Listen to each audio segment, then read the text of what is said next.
তবু রোনালদোই সেরা, যে রেকর্ড শুধুই রোনালদোর। পেলে মেসিকে ছাড়িয়ে রোনালদো। তাকে নিয়ে কত বিতর্ক, কত কথা ক্লাব থেকে রীতিমতো বের করে দেওয়া হলো। সেই ক্রিস্টিয়ানো রোনালদোই কাতার বিশ্বকাপে নিজের প্রথম ম্যাচে গড়লেন বিরল এক রেকর্ড। টানা 5 বিশ্বকাপে গোল করা একমাত্র ফুটবলার বনে গেলেন CR7। 2006, 2010, 2014, 2018 সালের বিশ্বকাপের পর 2022 বিশ্বকাপেও গোল করলেন তিনি। এর আগে প্রথমার্ধে 71% সময় বল দখলে রেখেও গোলের দেখা পায়নি পর্তুগিজরা। ম্যাচের 10 মিনিটে এগিয়ে যেতে পারত পর্তুগাল। মাঝ মাঠ থেকে বেনার্দো সিলভা বল উড়িয়ে মারেন ডি বক্সে। ঘানার ডিফেন্ডারদের সামনে রোনালদো ছিলেন, কিন্তু বল নিজের নিয়ন্ত্রণে রাখতে পারেননি রোনালদো। গোলরক্ষকের সঙ্গে সংঘর্ষে পড়ে যান মাটিতে।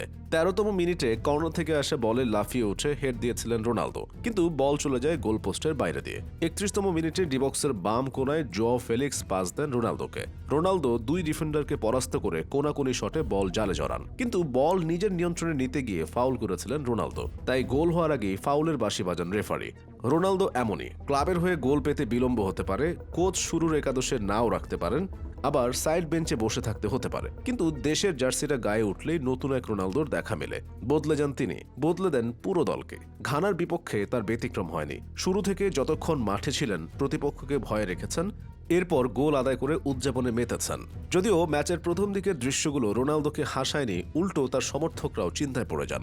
আসলে ভক্তরা তার দিকে তাকিয়ে থাকে গোলের জন্য।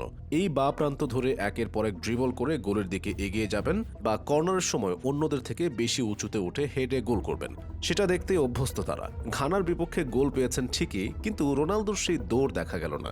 গোলের 2টি সহজ সুযোগ নষ্ট করেন, তাই গোল করলেও মন কি ভরাতে পারলেন CR7? প্রশ্ন উঠছে। আর প্রথম 10 মিনিট তো সেভাবে দেখাই যায়নি রোনালদোকে। আসলে এখন তিনি আর উইংয়ে খেলেন না, খেলেন প্রধান স্ট্রাইকার হিসেবে, তাই বক্সের আশেপাশেই ঘোরাফেরা করেন। এই ম্যাচেও সেটা দেখা গেল। একবার তো গোলরক্ষককে একা পেয়েও গোল করতে পারেননি। বক্সের বাইরে বলের দখল হাতছাড়া করেন ঘানার ডিফেন্ডার কুডুস। ব্রুনো ফার্নান্দেজ বল বাড়ান ফাঁকায় থাকা রোনালদোর উদ্দেশ্যে। মধ্যে ঢুকে গোলরক্ষকের উপর দিয়ে মারার চেষ্টা করেন তিনি, কিন্তু পারেননি। 2 মিনিট পরে আবার গোল করার সুযোগ পান তিনি, এবার হেডে, কিন্তু ঠিক জায়গায় বল লাগাতে পারেননি, তাই পোস্টের বাইরে দিয়ে বল বেরিয়ে যায়। কয়েক বছর আগে হলে 100 বারের মধ্যে 99 বার সেই 2টি গোল করতেন রোনালদো, কিন্তু এখন পারছেন না। এ নিয়ে কথা হচ্ছে।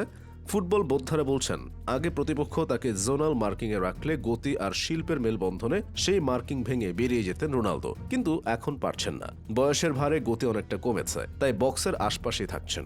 31 মিনিটের মাথায় অবশ্য ঘানার জালে বল জড়ান রোনালদো। ঘানার বক্সে বল তোলেন ফেলিক্স। ঘানার অধিনায়ক জিকুর কাছ থেকে বল ছিনিয়ে নিয়ে গোল করেন তিনি, কিন্তু ফাউলের কারণে সেই গোল বাতিল করেন রেফারি। গোল বাতিল হয় রোনালদোকে দেখে বোঝা যাচ্ছিল স্পষ্টতই হতাশ হয়েছেন তিনি। আলোচনা থাকবে, আবার অর্জনও থাকবে। দুইয়ে মিলে রোনালদো চাইবেন দারুণ কিছু করতে, রাঙিয়ে যেতে, রাঙিয়ে দিতে।